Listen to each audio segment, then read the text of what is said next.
Hello everyone, welcome to Civil Step and welcome to the class. So in this class we will going to discuss about CSIR Net Chemical Sciences Part 5 previous year question को हम यहाँ पे discuss करेंगे। आज की जो आपकी class है 2023 जून में जो भी आपका केमिकल साइंसेज से रिलेटेड एग्जाम हुआ है और उसमें पार्ट बी के अंदर जो 2 मार्क्स वाले क्वेश्चन है हम उनको यहाँ पे एक सीरीज में डिस्कस कर रहे हैं और 10 क्वेश्चंस हम यहाँ पे करेंगे, जहाँ पे 10 क्वेश्चंस को डिस्कस करते करते आपके 4 पार्ट्स ऑलरेडी हो चुके हैं। आज का जो आपका पार्ट रहेगा दैट इज योर पार्ट 5, जहाँ पे हम क्वेश्चंस को डिस्कस करेंगे। और इसके अलावा किसी भी तरीके की यहाँ पे अगर आपको कोई स्टडी मटेरियल चाहिए तो वो आपको Telegram channel civil step teaching exam के ऊपर सारी चीजें अवेलेबल रहती हैं। तो इस तरीके से आप हमारे टेलीग्राम चैनल को भी ज्वाइन कर सकते हैं। स्टार्ट करेंगे हम अपनी आज की क्लास को, जो है CSIR net chemical sciences 2023 PYQs and special जो आपके क्वेश्चंस हैं आज के, that is your from part B, जहां पे आपका हर एक क्वेश्चन 2 मार्क्स का एग्जिस्ट करता है। क्लियर? सो स्टार्ट करेंगे अपना first question and here is your first question, जहां पे फर्स्ट क्वेश्चन आपके पास कहता है the correct expression for the rate of the given reaction. आपके पास जो है एक रिएक्शन दी गई है और साथ में आपके पास दिया गया है रेट। तो organic chemistry plus physical chemistry दोनों चीजों के कॉन्सेप्ट जो है वो यहाँ पे अप्लाई होंगे। तो अगर आप इस रिएक्शन को थोड़ा ध्यान से देखेंगे तो आप पाएंगे यहाँ पे क्या हो रहा है, हाइड्रोलिसिस के बेसिस के ऊपर यहाँ पे रिएक्शन हो रही है और यहाँ पे एक प्रॉपर रिएक्शन मैकेनिज्म जो है वो आपका फॉलो किया जाएगा। सो जिन स्टूडेंट को हाइड्रोलिसिस का रिएक्शन मैकेनिज्म प्रॉपर तरीके से पता नहीं होगा वो इस क्वेश्चन को अटेम्प्ट नहीं कर सकते।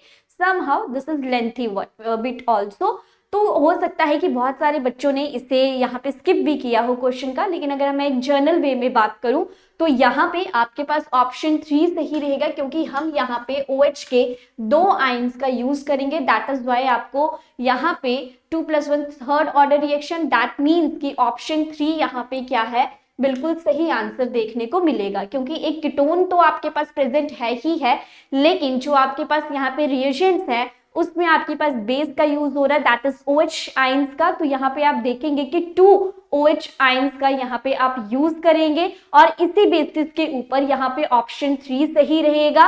और कॉन्सेप्ट कहाँ से आएगा, हाइड्रोलिसिस रिएक्शन मैकेनिज्म से आपको इसका कॉन्सेप्ट देखने को मिलेगा। क्लियर? चलो नेक्स्ट क्वेश्चन देखते हैं। Okay, now the question is this, the statement regarding the properties of type 1 blue copper protein that is true is. तो आपको टाइप 1 ब्लू कॉपर प्रोटीन के बारे में बात कर रहे हैं और यहाँ पे आपको ट्रू स्टेटमेंट को फाइंड आउट करना है। So this question is your from bio inorganic chemistry. और जब मैंने इस क्वेश्चन को देखा तो आपने भी शायद बहुत बार देखा होगा, हाउस क्राफ्ट की हमारे पास एक बुक रहती है, वहां से ये क्वेश्चन डायरेक्ट उठाया गया है। मतलब यहाँ पे जो ऑप्शन सही है, प्रॉपर लाइन जो है वो यहाँ पे डाली गई है। सो इसीलिए स्टैंडर्ड बुक्स को पढ़ना थोड़ा इंपॉर्टेंट रहता है।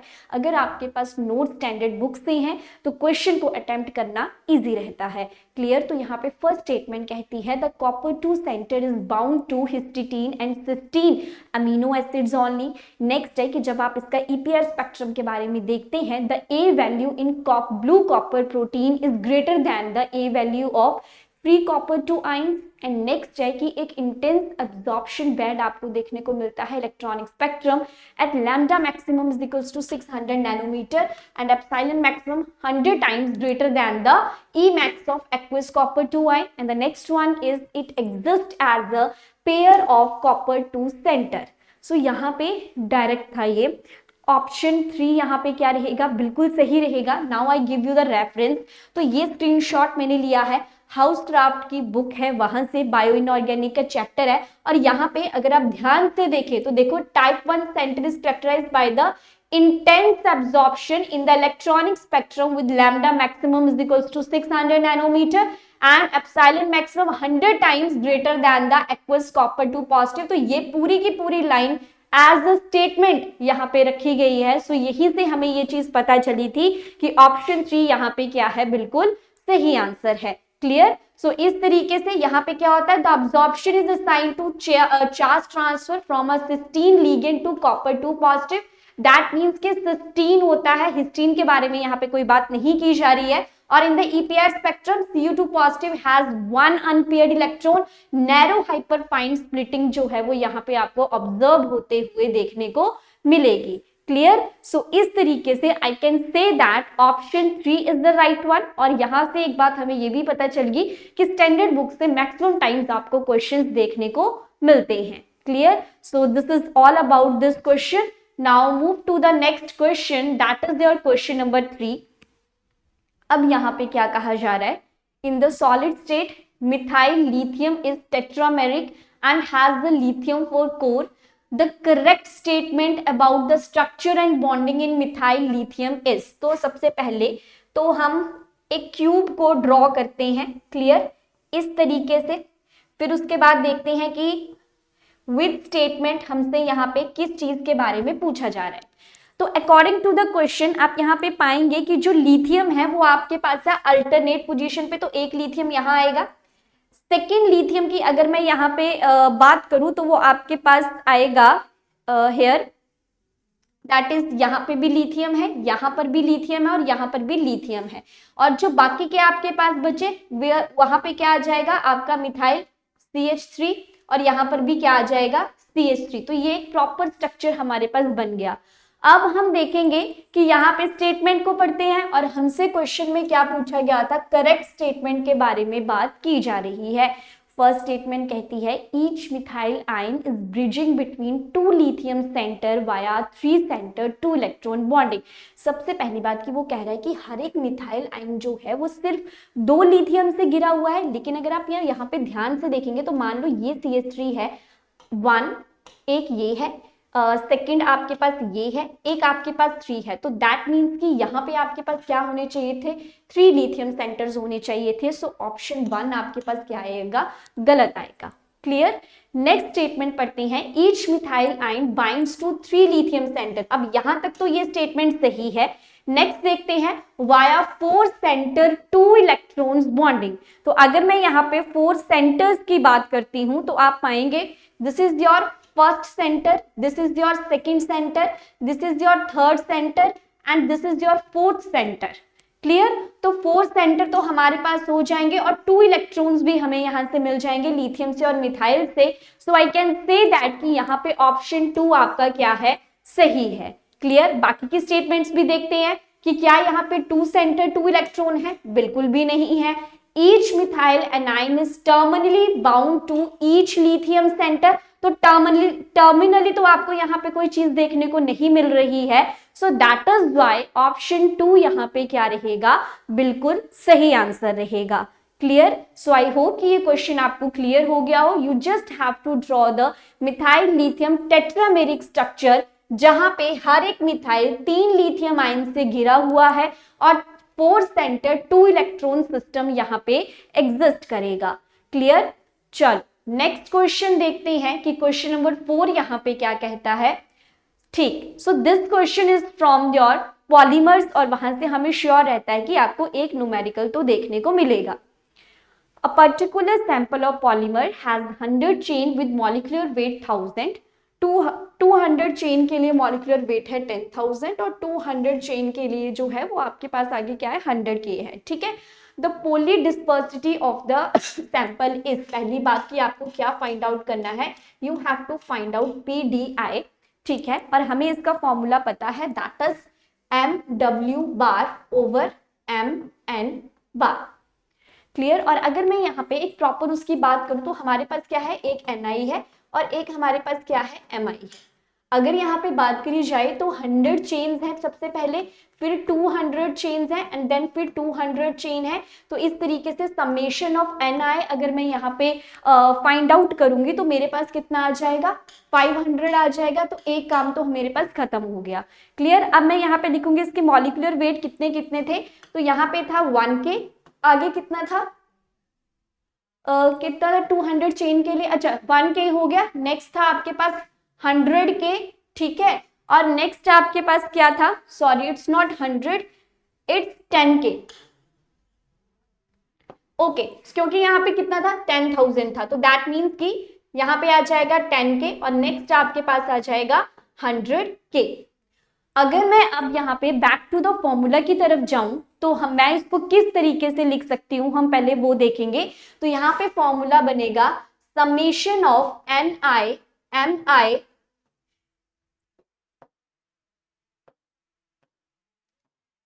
Just a second, okay, so formula क्या बनेगा, is equals to summation NI divided by summation NI का स्केयर। और इसी तरीके से MN बार आपके पास क्या होता है, that is summation NI divided by summation NI।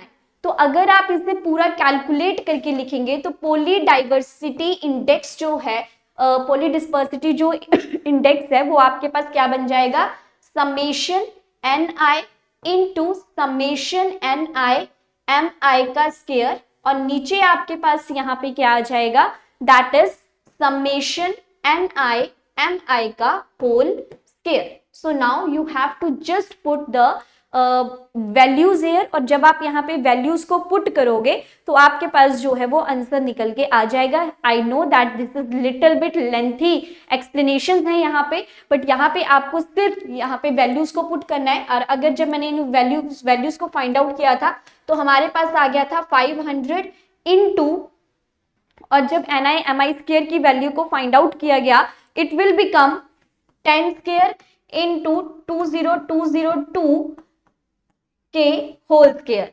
ठीक है, तो जब ये चीज यहाँ पे हुई और इसको आपने डिवाइड किया किससे, टोटल से, दैट इज NI स्केयर से, तो यहाँ पे ये बन जाएगा 10 स्केयर इंटू स्केयर, और यहाँ पे बन जाएगा 221 का स्केयर और साथ में k का स्केयर। तो जब आप इसे यहाँ पे कैंसिल करेंगे और प्रॉपर वैल्यूज को यहाँ पे फाइंड आउट करेंगे, then the answer will be approximately equals to आएगा 2.068 के। सो इसीलिए यहाँ पे ऑप्शन 3 जो है वो बिल्कुल सही था।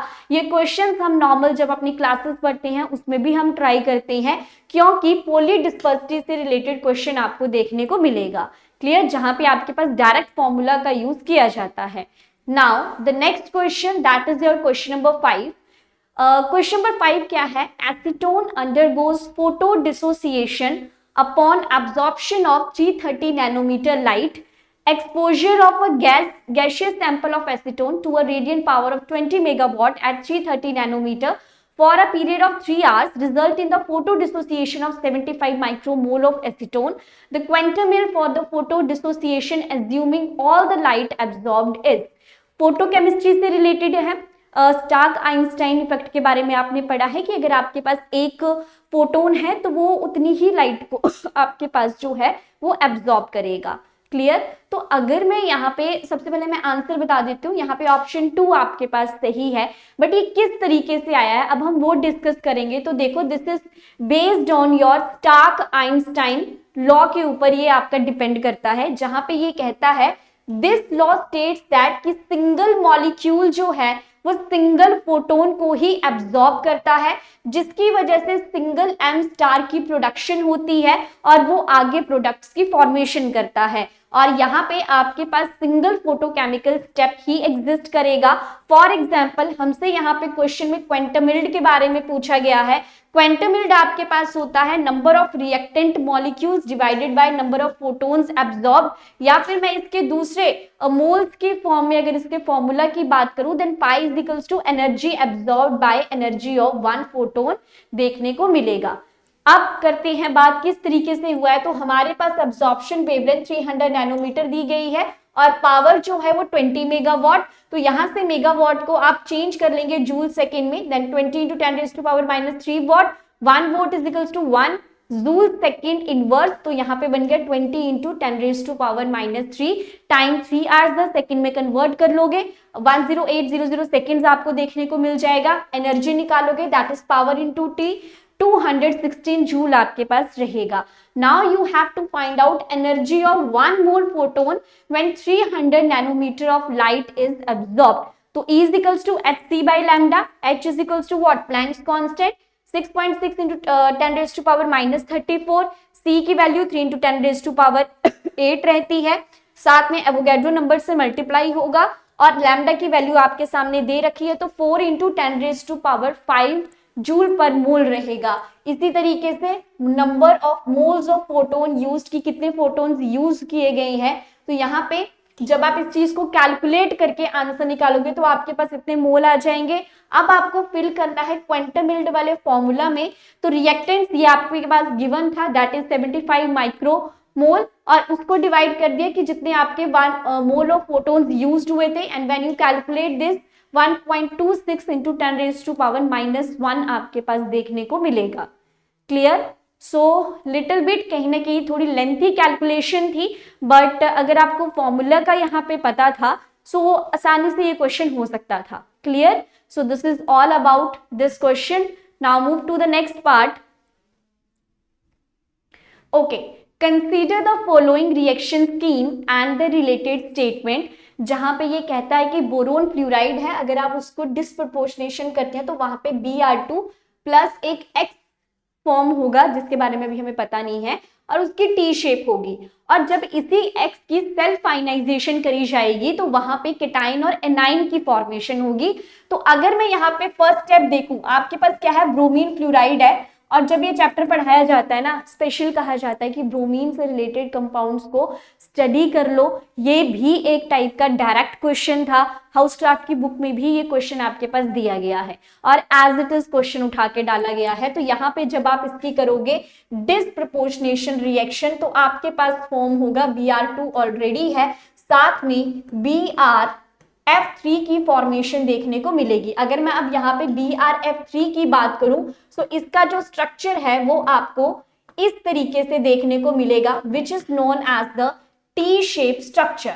क्लियर? तो ये बात तो क्लियर होगी। अब मुझे क्या करना है, BrF3 की सेल्फ आयनाइजेशन करनी है, और वहां से मेरे पास क्या फॉर्म होंगे, केटाइन्स और एनाइन्स। सो इस तरीके से आपके पास फॉर्म होगा BrF2 पॉजिटिव, और एनाइन जो रहेगा दैट इज BrF4 नेगेटिव की फॉर्मेशन यहाँ पे देखने को मिलेगी। इसी तरीके से BrF2 के स्ट्रक्चर की अगर मैं बात करूं, सो ब्रोमीन F और F, बाहर क्या आ जाएगा, 2 पॉजिटिव।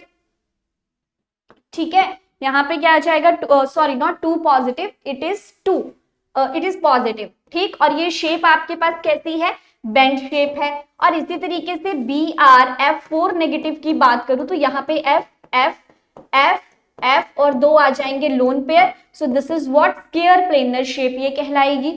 अब हम पढ़ेंगे स्टेटमेंट। तो सबसे पहली बात की करेक्ट स्टेटमेंट्स के बारे में पूछा गया है। फर्स्ट है कि X Y Z have the same number of lone pair of electrons, कि जितने भी एक्स वाई जेड मतलब कि BrF3 है या फिर आपके पास BrF2 है या फिर BrF4 है, क्या सभी में same loan pair of electrons रहेंगे? तो यस, क्योंकि है तो सेंट्रल एलिमेंट ब्रोमीन ही, तो वहां पे आपके पास क्या रहेंगे, सेम इलेक्ट्रॉन पेयर्स देखने को मिलेंगे। सो आई कैन से दैट कि ऑप्शन ए यहाँ पे क्या है, बिल्कुल सही है। नेक्स्ट की अगर मैं बात करूं, Y has a bend shape. Y क्या है, आपके पास केटाइन है। ठीक है, अगर ये आपके पास केटाइन है Y, दैट मीन्स कि BrF2 है, और आप यहाँ पे देख सकते हैं बेंड शेप ही फॉर्म हुई है। So option B is also right here. Next है कि जो आपके पास Z एनाइन बना था वो sp3 हाइब्रिडाइज्ड है और उसकी टेट्राहेड्रल शेप है, तो ये बिल्कुल गलत स्टेटमेंट है, क्योंकि अगर Z एनाइन की बात करूं, दिस इज BrF4, यहाँ पे स्क्वायर प्लेनर है और आपके पास ऑक्टाहेड्रल ज्योमेट्री यहाँ पे देखने को मिलेगी। So option C is wrong. Next है X is used as a non aqueous solvent. तो X क्या था हमारे पास, ओके BrF3, और यस ये बुक में भी लिखा गया है that it is what, non aqueous solvent की तरह इसको यूज किया जाता है। So D option is right. That is why option 4 आपके पास क्या रहेगा, सही आंसर रहेगा। That option A, B and D are the right one. Clear? अच्छा क्वेश्चन था, इंटरेस्टिंग और मजेदार क्वेश्चन था। Clear? So according to this question option 4 is the right one. चलिए नेक्स्ट क्वेश्चन देखते हैं, जिसमें आपके पास क्या कहा जा रहा है कि आपके पास सिन क्यूबेन D2 है, and the structure of which is given below is the bi-substituted isotopomer of cubane where 2 hydrogens are substituted by the deuterium। और हमें यहाँ पे पॉइंट ग्रुप को फाइंड आउट करना है। तो अगर मैं सबसे पहले इस लाइन की बात करूं तो यहाँ पे क्या आएगी आपके पास C3 एक्सिस आएगी, क्लियर है। तो C3 आएगी, दैट मीन्स कि इन दोनों पॉइंट से पास होने पर C3 एक्सिस की फॉर्मेशन हो रही है। और इसी तरीके से जब आप इसमें से एक और पास करवाओगे तो यहाँ पे 3 परपेंडिकुलर C2 एक्सिस भी आपके पास देखने को मिलेगी, ठीक है। एक बात यहाँ पे ये क्लियर हो गई। अब यहाँ पे हॉरिजॉन्टल प्लेन जो है वो एग्जिस्ट नहीं करेगा, क्योंकि आप खुद देख लीजिए हॉरिजॉन्टल प्लेन अगर आप इसको इस तरीके से भी काटते हैं सो वो यहाँ पे चीजें एग्जिस्ट नहीं कर रही हैं। सो अगर हॉरिजॉन्टल प्लेन यहाँ पे नहीं है सो ऑप्शन ए जो है वो आपके पास डायरेक्ट कैंसिल हो जाएगा। C2H तो यहाँ पे फॉर्म ही नहीं हो रहा है, C3V एग्जिस्ट ही नहीं करता है, क्योंकि C3V कभी भी नहीं होता है। यहाँ पे आपके पास इट्स नॉट C3V,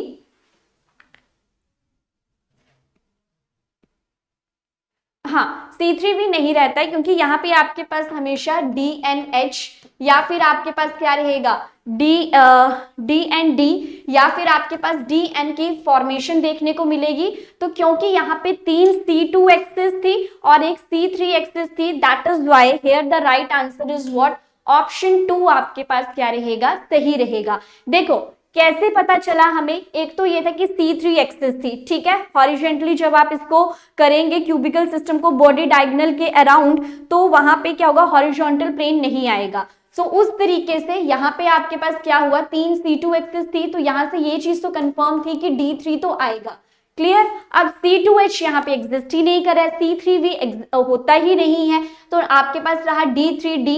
तो इस तरीके से आपके पास ऑप्शन 2 की फॉर्मेशन देखने को मिलेगी, क्लियर। नेक्स्ट क्वेश्चन है, a reaction follows the rate law that is minus dA/dt और साथ में आपके पास क्या है, इज इक्वल्स टू KA²। तो यहाँ पे A स्क्वायर है, that means N is equals to 2 है, दैट मीन्स कि ये क्या है, सेकेंड ऑर्डर रिएक्शन आपको देखने को मिलेगी, ठीक। Starting from an initial concentration A0, the time taken for the concentration reduce to A0 by 4, namely the quarter life of A। सबसे पहली बात कि 4 N is equals to 2, that is second order reaction, T is equals to 1 by K, 1 by A minus 1 by A0 जो है वो इसका formula रहता है, ठीक है। और क्वेश्चन में गिवन है कि यहाँ पे A क्या है, क्वार्टर लाइफ है, दैट मीन्स कि A0 by 4 एग्जिस्ट कर रहा है। तो जब आप इसे फॉर्मूला में पुट करोगे तो ये आएगा 1 by K, यहाँ पे जब आप इसे पुट करोगे तो ये बन जाएगा 4 by A0 minus 1 by A0। और when you solve this 4 minus 1 कितना हो गया, 3। तो यहाँ पे ये क्या बन जाएगा, which is equals to 3 by K A0। So यहाँ पे कौन सा ऑप्शन आपके पास आया, option 4 is the right one, clear. So ये क्वेश्चन इजी था, ऐसे क्वेश्चन हम एग्जाम में सॉल्व कर सकते हैं। हमें सिर्फ क्या पता होना चाहिए था, टाइम कितना रहता है सेकेंड पीरियड के केस में, सेकेंड ऑर्डर रिएक्शन के केस में, तो उससे हम फॉर्मूला से यहाँ पे क्वेश्चन को सॉल्व कर सकते थे, क्लियर। सो ऑप्शन 4 यहाँ पे क्या है, बिल्कुल सही आंसर है। नेक्स्ट चलेंगे अब हम नेक्स्ट क्वेश्चन की तरफ, and the next question is this, that is the question number 9, जहां पे कुछ असर्शंस दी गई हैं और आपको करेक्ट स्टेटमेंट्स को फाइंड आउट करना है, क्लियर। सबसे पहले है कि जो यूरेनियम ऑक्साइड रहता है वो थर्मोडायनेमिकली स्टेबल है इन वाटर में, और अगर हम नॉर्मल बात करें तो यूरेनियम के ऑक्साइड्स जो हैं वो थर्मोडायनेमिकली स्टेबल नहीं होते हैं। सो आई कैन से दैट कि ऑप्शन ए आपके पास क्या है, गलत है। नेक्स्ट है, यूरेनियम का जो ऑक्साइड है वो एक हार्ड एसिड है, तो ये बिल्कुल सही बात है कि these are the hard acids. Next है कि जो यूरेनियम की ज्योमेट्री है यहाँ पे वो बेंट है, ये बेंट नहीं रहती है, ये क्या रहती है, लीनियर रहती है, ठीक है। उसके बाद है कि जब आप 5d और 6d orbitals of uranium are involve in bonding with the 2p orbital of oxygen atom, तो ये बात बिल्कुल सही है, क्योंकि ऑक्सीजन है, ऑक्सीजन में p ऑर्बिटल्स रहेंगे और जो आपके पास यूरेनियम है वहां पे आपके पास f और d ऑर्बिटल्स रहेंगे, उनके बीच में बॉन्डिंग देखने को मिलेगी। So option D is the right one. तो इस हिसाब से मेरे पास जो है वो बी और डी ऑप्शन सही आ रहे हैं। सो यस, ऑप्शन 2 आपके पास क्या रहेगा, सही आंसर रहेगा, क्लियर। यहां से भी आप देख सकते हैं कि यहाँ पे शेप कैसी थी आपके पास, लीनियर शेप एग्जिस्ट कर रही थी।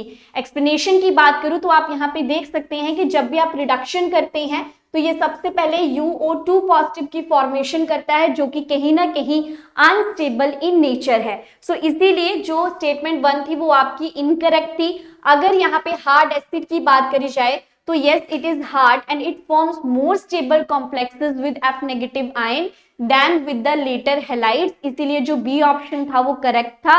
लीनियर शेप रहती है तो सी ऑप्शन इनकरेक्ट था क्योंकि वहां पे बेंड दी गई थी। और नेक्स्ट तो मैंने आपको बता ही दिया और वो क्या थी, सही स्टेटमेंट थी। ठीक, सो इसीलिए यहाँ पे बी और डी ऑप्शन आपके पास क्या थे, सही थे। चलो next last question, the number of degree of freedom at the point marked A, B, C and D respectively are। तो ये बहुत ही अच्छा क्वेश्चन था और यहाँ पे मैं ये कहूंगी कि अगर एक पॉइंट एक फेज को रिप्रेजेंट करता है तो दैट मीन्स कि अगर आपके पास सिर्फ एक फेज है, वन फेज है, तो वहां पे क्या होंगे, 2 डिग्री ऑफ फ्रीडम होंगे। अगर आपके पास 2 फेज है तो उस हिसाब से यहाँ पे कितने डिग्रीज ऑफ फ्रीडम हो जाएंगे, 1 डिग्री ऑफ फ्रीडम आपको देखने को मिलेगा। और इसी तरीके से अगर आपके पास 3 फेज हो जाएंगे तो वहां पे 0 डिग्री ऑफ फ्रीडम देखने को मिलेगा। सो अगर मैं पॉइंट ए की बात करूं तो पॉइंट ए यहाँ पे क्या है, 1 फेज में एग्जिस्ट कर रहा है। ठीक है, और अगर ये 1 फेज में एग्जिस्ट कर रहा है मतलब कि जहां पे ए है यहाँ पे कोई भी लाइन ही नहीं है, no line is air, that means कि आपके पास क्या है, 1 फेज है। 1 फेज है तो मतलब कितने डिग्रीज ऑफ फ्रीडम होंगे, 2 डिग्रीज ऑफ फ्रीडम होंगे। और इसी तरीके से अगर बी की मैं बात करूं तो बी के केस में आप क्या देख रहे हैं, बी 3 लाइन्स फॉर्म कर रहा है, 1, 2 एंड 3। ठीक है, तो 3 जो है यहाँ पे आपको 3 लाइंस देखने को मिली है, दैट मीन्स कि यहाँ पे क्या है, 3 फेज है। 3 फेज है तो 0 डिग्री ऑफ फ्रीडम आपको देखने को मिलेगा। और इसी तरीके से सी के केस में भी सेम रहेगा, 1, 2, 3, तो आई कैन से दैट कि ये सेम है बी की तरह, तो यहाँ पर भी 0 डिग्री ऑफ फ्रीडम आएगा। और इसी तरीके से डी की अगर मैं बात करूं तो डी यहाँ पे क्या कर रहा है, आप उसकी तरफ थोड़ा सा ध्यान देंगे तो यहाँ पे 2 फेज जो है वो आपके पास देखने को मिल रहे हैं। 2 फेज है तो दैट मीन्स कि 1 डिग्री ऑफ फ्रीडम है। सो इस हिसाब से मेरे पास जो ऑप्शन आ रहा है दैट इज 2001 आपके पास देखने को मिलेगा। So option 1 is the right answer here. Clear? So this is all about this question and this is all about today's session. I hope कि आपको चीजें क्लियर हो गई हो कि किस तरीके से हमने क्वेश्चंस को अटेम्प्ट किया है। और इसी तरीके से नई नई वीडियोस देखने के लिए आप हमारे चैनल को सब्सक्राइब कर सकते हैं and please do like and share also. Thank you so much for today's session.